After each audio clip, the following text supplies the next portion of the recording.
camera not working on Windows 11 fix. So if you want to solve if the camera is not working on Windows 11, first we want to check it is not the camera issue. So you can actually just try to open up the stock camera application to see if anything is actually loaded. Now you must have also turned off camera access system wide. So just go to your search bar and type in camera access and search for turn off camera access system wide.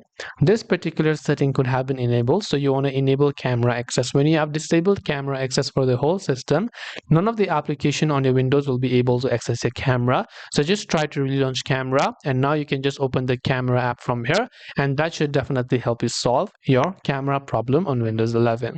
So I hope that this video helped you. If you have got any more questions, feel free to also leave them down in the comment section below.